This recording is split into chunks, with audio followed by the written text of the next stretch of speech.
보통 직장, 회사에서 사람을 세울 때 어떤 기준을 가지고 사람을 뽑습니까? 아마 제일 중요하게 여기는 것은 그 직종, 그 일을 할 수 있는 능력을 보겠지요. 그 밖에도 다른 사람들과 협업을 잘 할 수 있는지, 또 이 회사에, 조직에 충성할 수 있는지, 또 오래 다닐 수 있는지, 이 사람이 앞으로 발전 가능성이 있는지, 이런 것들을 아마 볼 것입니다. 또 이를 위해서 서류 심사도 좀 하고, 또 시험도 보게 하고, 인성검사나 면접도 보면서 사람을 거르겠지요. 그리고 할 수 있으면 인턴 과정을 두어서 실제로 그 사람이 그러한지를 눈으로 직접 확인하려고도 할 것입니다. 그렇다면 하나님 나라에서 사명자는 어떤 자격이 필요할까요? 또 어떤 과정을 통해서 세워질까요? 세상 직장처럼 조금 전 말씀드린 것처럼 그렇게 하나님도 선발할까요? 우리가 지난주부터 살펴보고 있는 예수님의 광야 시험 장면은 하나님께 쓰임받는 사람이, 제자가 어떤 자질을 갖추어야 하는지, 또 어떤 과정을 통해서 세워지는지를 아주 잘 보여줍니다. 예수님께서는 본격적인 공생애를 앞두고, 즉 사역을 앞두고 성령님께 이끌려 광야로 가셨고, 마귀로부터 3가지 시험을 받으셨습니다. 이 3가지 시험을 통과하시고 공생애를 시작하신 거예요. 그래서 이 장면을 보게 되면 어떻게 하나님 앞에 쓰임받는 사람들이 어떤 자질이 필요한지, 또 어떤 제자도가 필요한지를 우리가 알 수가 있습니다. 그래서 예수님께서 어떻게 통과하셨는지를 오늘 좀 살펴보면서 그것을 확인해 보도록 하겠습니다. 먼저 첫 번째 시험이에요. 2절과 3절인데 같이 한번 읽어봅니다. 2절과 3절 시작. 40일을 밤낮으로 금식하신 후에 줄이신지라. 시험하는 자가 예수께 나와와서 이르되, 내가 만일 하나님의 아들이거든 명하여 이 돌들로 떡덩이가 되게 하라. 여기서 주목할 말은요, 네가 만일 하나님의 아들이거든 이라는 말이에요. 여러분, 예수님께서 이 시험을 받기 직전에 어떤 일을 경험하셨죠? 세례 요한으로부터 세례를 받았고, 이때 하늘로부터 음성이 들렸어요. 이는 내 사랑하는 자요, 내 기뻐하는 자라. 내 사랑하는 아들이요, 기뻐하는 자라. 하나님께서 예수님을 하나님의 아들로 선포하셨습니다. 사탄 마귀가 이것을 이용해서 시험합니다. 네가 만일 진짜로 하나님의 아들이라면 그것을 증명해 봐라. 이 돌을 떡으로 만들어 봐라 라고 시험합니다. 그렇다면 한번 생각해 보십시오. 이 시험을 통과하려면 사탄 마귀가 요구하는 대로 하나님의 아들임을 증명하기 위해서 돌을 떡으로 만들면 이 테스트를 통과하는 것입니까? 그렇지 않겠지요. 사탄의 요구대로 응하면 안 돼요. 그러므로 이 마귀의 시험은요, 테스트가 아니라 유혹입니다. 유혹이에요. 자신의 욕구를 위해서 하나님의 아들의 능력을 사용하지 않아야, 오히려 증명해 보이지 않아야 통과할 수 있는 유혹이에요. 우리에게도 마찬가지입니다. 그리스도의 온전한 제자가 되어 사명자로 서는 과정에서 신자에게 이런 유혹이 있습니다. 사탄은요, 너의 욕망을 채우기 위해서 네 힘을 사용해 봐 라고 하며 우리를 유혹해요. 우리는 나름의 상황에서 크고 작은 힘을 가지고 있지요. 예를 들어 부모라면 가정에서 자녀를 향해 힘을 가지고 있습니다. 그러면 사탄은 이렇게 부모에게 유혹을 해요. 네가 부모라면 네 자식을 명문대생으로 만들어 봐 라고 유혹을 합니다. 예수님께 네가 하나님의 아들이라면 돌을 떡으로 만들어 봐 라고 했던 것처럼 그것과 같은 비슷한 유혹이에요. 예수님은 40일을 굶었기에 지금 떡이 간절히 필요합니다. 부모도 자녀를 통해 자신의 불행을 보상받고 뭔가를 이루고 싶은 욕망이 있어요. 그런 필요가 있습니다. 사탄은 부모의 이 결핍과 욕망을 틈타 유혹해요.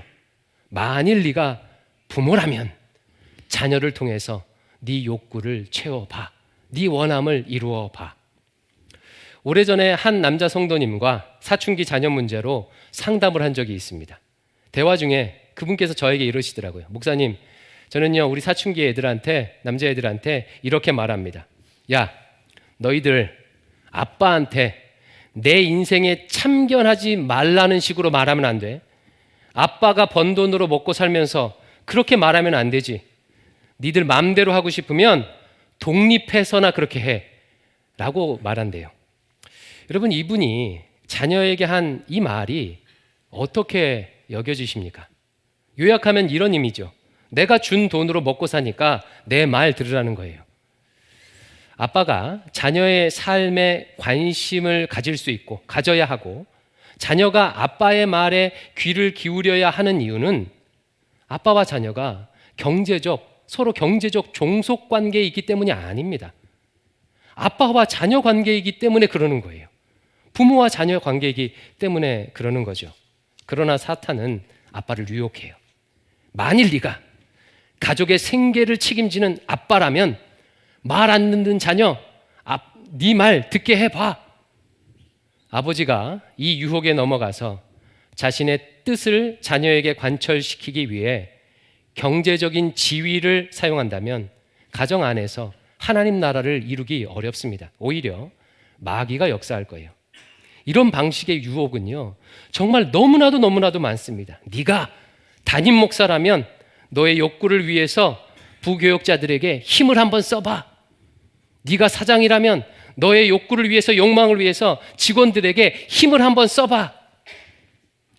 우리 예수님께서는 이 유혹을 어떻게 극복하셨을까요? 4절입니다. 같이 읽습니다. 4절 시작. 예수께서 대답하여 이르시되 기록되었으되 사람이 떡으로만 살 것이 아니요 하나님의 입으로부터 나오는 모든 말씀으로 살 것이라 하였느니라 하시니, 이 말씀은 신명기 8장 3절 말씀을 그대로 인용하시는 거예요. 신명기 8장 3절 말씀은 이런 맥락 가운데 있습니다. 이스라엘은 광야 40년 동안 하나님께서 주시는 만나를 먹고 생존했죠. 모세가요, 이 광야 40년 동안 만나를 먹고 생존한 이 사건을 상기시키면서 하나님께서 왜 40년간 만나를 먹이셨는지 그 이유를 설명해요. 그 이유를 설명하는 게 바로 신명기 8장 3절이에요. 제가 읽어드릴게요. 너를 낮추시며 너를 줄이게 하시며 또 너도 알지 못하며 내 조상들도 알지 못하는 만나를 내게 먹이신 것은 사람이 떡으로만 사는 것이 아니오 여호와의 입에서 나오는 모든 말씀으로 사는 줄을 내가 알게 하려 하심이라. 하나님께서 이스라엘을 40년 동안이나 만나로 먹이셨던 그 이유는요, 사람이 떡으로만 사는 게 아니라 하나님의 말씀으로 사는 줄을 알게 하기 위해서 그렇게 했다는 거예요. 여기서 사람이 떡으로만 산다는 것은요, 자기의 수고와 노동으로, 자기 노력으로 먹고 사는 것을 의미합니다. 이스라엘 백성들은 과거 애굽에서 그렇게 살았죠. 반면에 여호와의 입에서 나오는 모든 말씀은 만나를 의미해요. 만나. 모든 말씀으로 번역된 히브리어는요, 콜이라는 단어인데, 원래 콜이라는 단어인데 무슨 뜻이냐면 모든 것이라는 뜻이에요. 그런데 히브리어 성경을 번역한 70인경이 이 모든 것을 모든 말씀으로 번역했고, 그러다 보니까 이후에 모든 말씀으로 지금 사용하고 있습니다. 우리 예수님께서도 신약시대 사람들도 이 70인경을 봤었죠. 그러나 원문의 의미를 살려서 모든 것으로 하고 의역하면 이런 내용이 되는 거예요. 사람이 자기 수고를 통해서만 먹고 사는 것이 아니라 여호와의 입에서 나오는 모든 것으로 사는 줄을 내가 알게 하려 함이라. 즉 하나님께서 40년 동안 만나를 주신 것은 이스라엘 백성들로 하여금 자신의 힘으로 먹고 사는 게 아니라 하나님께 전적으로 의탁하는 삶을 살아야 함을 가르쳐주기 위해서였다는 거예요. 여러분, 영적인 삶이란 이런 삶입니다. 이 말씀은 주로 육적인 것으로만 사는 게 아니로 영적인 것으로 사는 것이다 라고 해석하는데, 영적인 삶이란 이런 거예요. 하나님께 전적으로 의탁해서 사는 삶이 영적인 삶이에요. 예수님은 자신의 배고픔을 채우기 위해서 하나님의 능력을 사용하지 않고 하나님께 전적으로 의탁하기로 선언하심으로 사탄의 유혹을 물리치신 거예요. 온전한 제자의 모습이 바로 이런 모습입니다. 내 욕망을 위해서 내 힘을 증명하고 과시하는 것이 아니라 하나님께 전적으로 의탁하는 삶을 사는 자가 제자입니다. 만나 주시면 만나를 먹고, 메추라기 주시면 메추라기를 먹고, 내 힘을 빼고 하나님으로부터 나오는 것에 의탁하여 사는 자, 하나님으로부터 나오는 힘으로 자녀를 양육하고, 하나님께 전적으로 의탁함으로 교회에 봉사하고, 하나님께 전적으로 의탁함으로 이 땅을 살아가는 자들이 제자입니다. 두 번째 시험을 보겠습니다. 5절과 6절이에요. 5절과 6절 있습니다. 시작. 이에 마귀가 예수를 거룩한 성으로 데려다가 성전 꼭대기에 세우고 이르되 내가 만일 하나님의 아들이거든 뛰어내리라 기록되었을 때 그가 너를 위하여 그의 사자들을 명하시리니 그들이 손으로 너를 받들어 발이 돌에 부딪히지 않게 하리로다 하였느니라. 이번에는 마귀가요, 예수님을 성전 꼭대기에 세우고 뛰어내리라고 유혹합니다. 그런데 유혹하면서 하나님의 말씀을 사용해요. 아까 봤던 6절 하반절에 나온 너를 위하여 사자들을 보내 발에 돌이 부딪히지 않게 하리라 하였느니라 라는 것은 시편 91편에 나온 말씀입니다. 사탄은 이 말씀을 인용하면서 유혹하는 거예요. 사탄은 때로는 광명한 천사로 과장을 하죠. 말씀이 그렇게 기록하고 있지 않느냐? 네가 하나님의 아들이라면 이곳에서 뛰어내려 봐라. 말씀대로 되는지 아닌지 한번 보자 라고 유혹하는 거예요. 자, 그러면 질문입니다. 왜 사탄은 예수님을 성전 꼭대기에서 뛰어내리라고 했을까요? 높은 데서 떨어져도 안 죽는다는 것을 증명하라고 하는 그런 유혹일까요?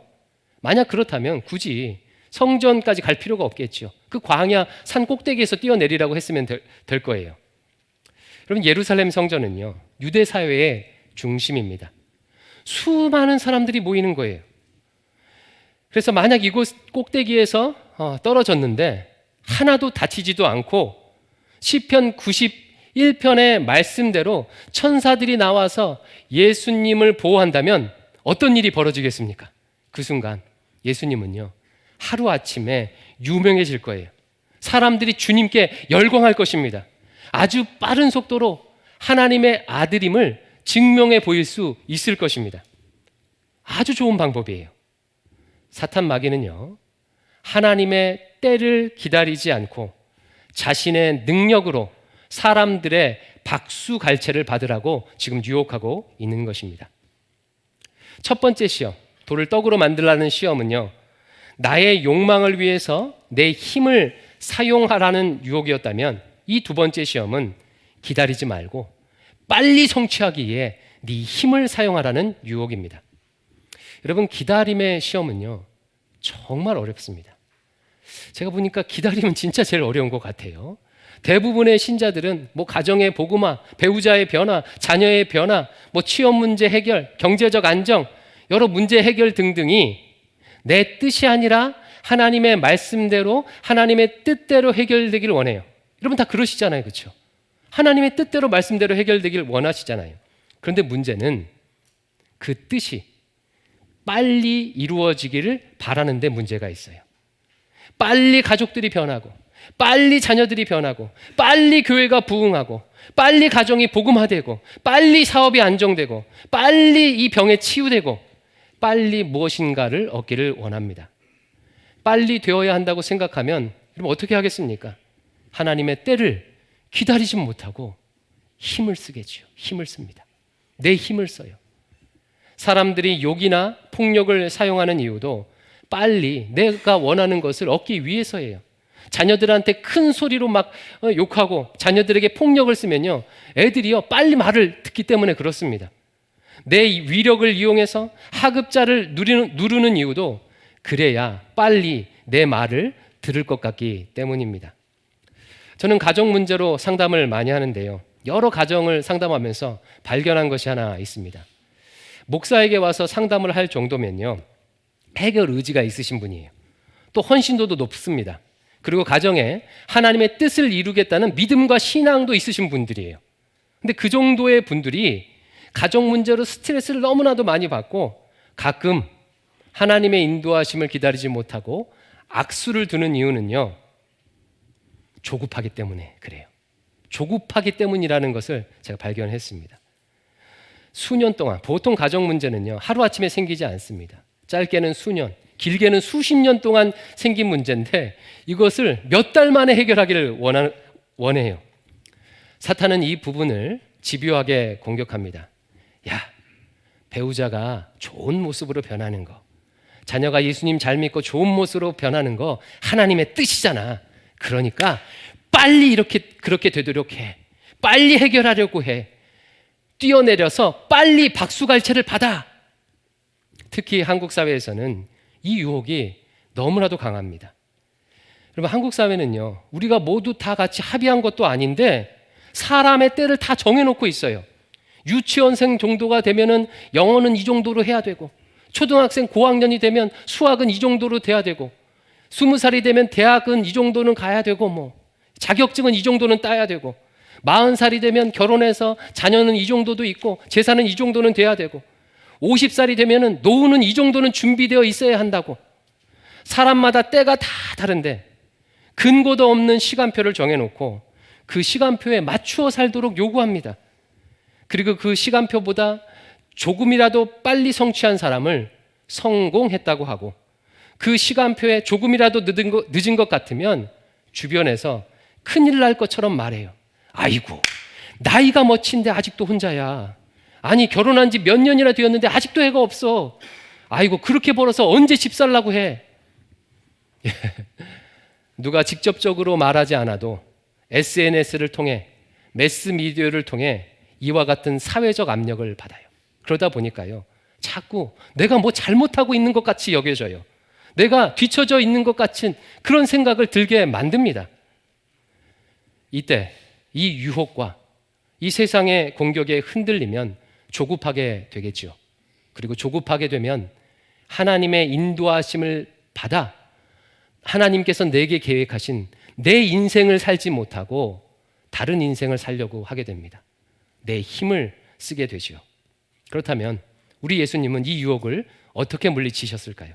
7절 말씀입니다. 7절 시작. 예수께서 이르시되 또 기록되었으되 주 너의 하나님을 시험하지 말라 하였느니라. 예수님께서는 이번에도 신명기 말씀을 인용하셔요. 신명기 6장 16절 말씀을 인용하시면서 사단의 공격을 물리치십니다. 신명기 6장 16절은 이렇게 되어 있습니다. 제가 한번 읽어드릴게요. 너희가 마사에서 시험한 것 같이 너희의 하나님 여호와를 시험하지 말고. 이것도 이제 모세가 이스라엘 백성들을 향해 주는 교훈이에요. 마사에서 시험한 것 같이. 마사는 출애굽기 17장에 나오는 장소로 무리바라고도 불리는 곳이에요. 출애굽한 이스라엘 백성이 마사라는 땅에 이렇게 머무르게 됐는데 물이 없는 거예요. 광야에서. 그래서 모세에게 반기를 듭니다.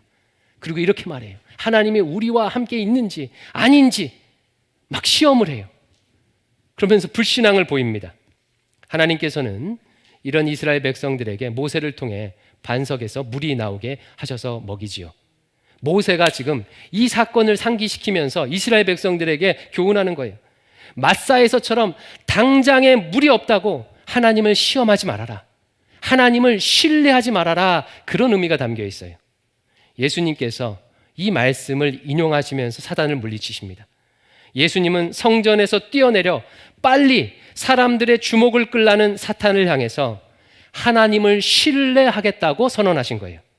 하나님을 신뢰함으로 하나님의 때와 방법을 기다리겠다고 선언하신 것입니다. 이렇게 유혹을 물리치셨어요. 빨리 무엇인가를 얻고 해결하고자 하는 것은 하나님을 향한 불신입니다. 그리스도의 온전한 제자는요, 하나님을 신뢰합니다. 하나님을 신뢰한다는 것은 무슨 의미예요? 하나님의 때를 기다린다는 의미예요. 그러기에 하나님께서 주신 일, 사명을 감당할 수 있는 것입니다. 마지막으로 세 번째 시험을 보겠습니다. 8절과 9절이에요. 8절, 9절 같이 읽습니다. 시작. 마귀가 또 그를 데리고 지극히 높은 산으로 가서 천하 만국과 그 영광을 보여 이르되 만일 내게 엎드려 경배하면 이 모든 것을 내게 주리라. 마귀가 예수님을 높은 산으로 데려가서 온 세상을 보여주며 자신에게 엎드려 경배하면 이 천하 만국과 영광을 주겠다고 유혹을 해요. 여기서 특별한 점이 하나 보입니다. 여러분, 앞선 두 유혹과 다른 점이 있어요. 마귀가 유혹할 때 이 문장이 빠져 있습니다. 뭐가 빠져 있죠? 내가 하나님의 아들이거든 이라는 말이 빠져 있어요. 왜 이 조건이 없을까요? 하나님의 아들이라면 마귀의 유혹이 말이 안 되기 때문에 그래요. 하나님의 아들이라면 앞으로 온 세상의 주인이 될 분인데 온 세상의 주인 될 분에게 나한테 절하면 온 세상을 주겠다? 이게 말이 안 되지요. 말이 안 됩니다. 그래서 이 유혹은요, 마귀가 예수님을 하나님의 아들이 아닌 한낱 인간으로 취급하면서 하는 유혹이에요. 앞서서 예수님께서는 하나님의 아들로서의 능력을 사용하지 않기로 선언하셨죠. 그러자 마귀는요, 그 예수님을 한낱 인간 취급하면서 유혹하는 것입니다. 내게 절하면 천하 만국의 권력과 명예를 안겨주겠다. 첫 번째 유혹, 돌을 떡으로 만들라는 유혹이 인간이 처할 수 있는 가장 극심한 고통 가운데서 찾아오는 유혹이라면, 이 세 번째 유혹은요, 인간이 누릴 수 있는 가장 풍요로운 상황을 상정한 유혹입니다. 그 풍요를 누리고 대신 하나님과는 멀어지고 나한테 절해, 나에게 복종해 라는 유혹이에요. 신자가 이 땅을 살아가면서 가장 많이 받는 유혹 중 하나가 이 풍요와 권력이죠. 여러 신앙의 선배님들께서 요즘 신앙인들을 보면서 이런 말씀을 하시는 것을 자주 듣습니다. 요즘 신앙인들은 하나님을 향한 간절함, 갈급함이 없는 것 같아. 여러분, 이 말이 어떻게 생각이 되십니까? 사실 멀리 갈 것도 없지요. 내 자신의 과거와 현재를 비교해 보면 금방 알 수가 있습니다. 어린 시절부터 주님을 믿었던 분들이라면 과거보다 지금 하나님을 향한 간절함이, 갈급함이 적어졌다는 것을 아마 본인 스스로가 느낄 거예요. 왜 그럴까요? 여러 가지 이유가 있겠지만 그중 하나가요, 풍요를 누리고 있기 때문에 그렇습니다. 우리는 지금 인류 역사상 가장 풍요로운 시대를 살고 있습니다. 그 중에서도 한국 사람들은요, 세계 10위권 안에 있는 경제대국, 이 한국에 살고 있어요. 여전히 힘들다고는 하지만 이제는요, 배고파서 죽는 사람이 없습니다. 보릿고개는 예전, 정말 오래전 얘기일 뿐이에요. 먹고 살만하니까 간절함이, 갈급함이 작아지는 것이죠. 근데 이 풍요는 특징을 하나 가지고 있어요. 풍요는 더 많은 풍요를 가지도록 유혹을 합니다. 풍요는 우리를 높은 산으로 올라가서 더 많은 부를 우리에게 보여줘요. 그리고 나한테 절하면 더 많은 풍요를 주겠다고 우리에게 유혹을 합니다. 신자가, 예수 믿는 신자가 여기에 속게 되면요, 자신의 욕망을 감춘 채 많이 벌어서 하나님께 영광을 돌리겠다고 말하게 됩니다. 여러분, 많이 벌어 하나님께 영광을 돌리겠다는 그 말은요, 사실은 무슨 의미겠습니까? 많이 벌고 싶은 욕망을 하나님의 영광으로 포장한 것이지요. 하나님은 이미 하나님의 일을 하기 위한 모든 것을 이미 다 가지고 계셔요. 내가 많이 번다고 하나님의 일을 많이 하는 것이 아니고, 내가 적게 번다고 하나님의 일을 적게 하는 것이 아닙니다. 그렇게 따지면 재산이 한 푼도 없었던 예수님의 제자들, 사도 바울은 아무 일도 못했겠죠. 우리 주님께서 이 유혹을 어떻게 물리치셨는지 한번 보겠습니다. 10절이에요. 같이 읽습니다. 10절 시작. 이에 예수께서 말씀하시되 사탄아 물러가라 기록되었으되 주 너의 하나님께 경배하고 다만 그를 섬기라 하였느니라. 이번에도 신명기 말씀을 인용하시면서 물리치셔요. 신명기 6장 13절 말씀을 인용하십니다. 신명기 6장 13절은 이렇게 되어 있어요. 제가 읽어드립니다. 내 하나님 여호와를 경외하며 그를 섬기며 그의 이름으로 맹세할 것이라. 자, 마태복음 4장 10절과 예수님의 인용과 신명기 말씀이 조금 다른데 이것도 70인경의 번역 차이 때문에 그렇습니다. 신명기 6장 13절 말씀도 모세가 이스라엘에게 주는 교훈인데 문맥이 이래요. 모세는 신명기 6장 10절 11절에서 이스라엘이 가나안 땅에 들어가서 누리게 될 풍요에 대해서 말합니다. 적과 꿀이 흐르는 가나안 땅에 들어가게 되면 이와 같은 풍요를 누리게 될 것이다. 그리고서는 이렇게 교훈해요. 너희들이 가나안 땅에 들어가 풍요를 누리게 되면 이때 하나님을 잊지 말고 하나님을 경외하고 하나님만을 섬기라고 경고하는 것이 6장 13절 말씀이에요. 주님께서는 이 말씀을 인용하시면서 자신은 풍요와 권력을 위해서 살지 않고 오직 하나님의 영광을 위해서 살 것임을 선언하시는 거예요. 주님께서는 사탄 마귀가 세상의 주인이 아니라 하나님 아버지께서 온 세상의 주인이심을 확실히 알고 계셨죠. 뿐만 아니라 자신이 한낱 인간이 아니고 하나님의 아들이심을 확실히 알고 계셨습니다. 풍요의 유혹을 이겨내고 하나님만을 온전히 섬기는 방법 역시 하나님을 신뢰하는 것입니다.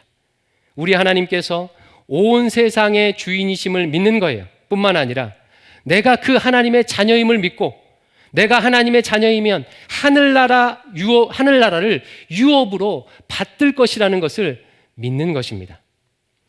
하나님 나라의 풍요가 유업이 이미 우리에게 있으니 사탄에게 절할 필요가 없겠죠. 세상에 비굴해질 필요가 없습니다. 사탄 마귀는 예수님을 한낱 인간으로 취급하면서 유혹했듯이 우리를 한낱 가난뱅이 취급하면서 풍요를 가지고 우리를 유혹할 것입니다. 그러나 우리는 한낱 가난뱅이가 아닙니다. 하나님의 자녀예요. 하나님 나라를 유업으로 받을 하나님의 자녀입니다. 우리 하나님은요, 온 세상, 우리 아버지는 온 세상을 가지신 분이세요. 그러니 당당하게 살 수 있습니다. 이것이 제자의 또 다른 모습입니다. 하나님의 주권을 믿고 하나님의 자녀로서 풍요와 권력에 타협하지 않고 하나님 나라 역사를 이루는 자가 제자입니다. 이제 말씀을 맺겠습니다. 하나님 나라 일꾼은 나의 실력과 능력을 증명하는 방식으로 세워지는 게 아니에요. 세상 방식과 다릅니다. 오히려 정반대예요. 오히려 자신의 힘을 빼고 주권자 되신 하나님께 자신의 인생을 전적으로 의탁하는 자가 제자입니다. 하나님의 때를 기다리는 자, 하나님의 주권을 신뢰하는 자, 내가 하나님의 자녀를 믿는 자가 제자이고 이런 자가 세움받아 쓰임받습니다. 사랑하는 대강 성도 여러분, 하나님 앞에서는 우리의 능력과 힘을 증명해 보일 필요가 없습니다. 힘줄 필요가 없어요. 세상 직장을 얻는 것처럼 할 필요가 없습니다. 이미 하나님은요, 나의 부족함과 연약함을 다 알고 계셔요. 이미 그것을 다 알고 나를 부르신 거예요. 그러므로 그저 나를 부르신 그 하나님 앞에서 내 힘을 빼고 하나님을 신뢰하고 수동적으로 하나님의 인도하심을 받으면 됩니다. 그러면 하나님께서 자유롭게 나를 통해 역사하실 것입니다. 가라면 가고 멈추라고 하면 멈추고 주시면 먹고 넘치게 주시면 베풀고 나누고 힘을 빼고 하나님께 이끌려가는 것, 이것이 쓰임받는 제자의 자질입니다. 온전히 하나님만을 신뢰함으로 참된 제자의 삶을 사시기를 주의 이름으로 축원드립니다. 기도하겠습니다. 아버지 하나님, 연약하고 부족한 저희들을 하나님의 자녀로 삼아주시고 하나님의 사람으로 빚어가 주시니 감사합니다. 하지만 옛 습성이 남아있어서 자꾸만 내 힘을 증명해 보이려고 하고 하나님 나를 드러내려고 하는 이 부족한 모습을 용서하여 주시옵소서. 온전히 힘을 빼고 하나님 앞에 이끌려가는 삶을 살길 원합니다. 주께서 가라 하면 가고 멈추라 하면 멈추고 주의 입으로부터 나오는 것으로 온전히 주님을 의탁해서 먹고 사는 자들이 되게 인도해 주시옵소서. 우리 대광의 성도들을 통해 하나님 나라가 이루어지는 역사를 허락하여 주시옵소서. 예수님 이름으로 기도드립니다. 아멘.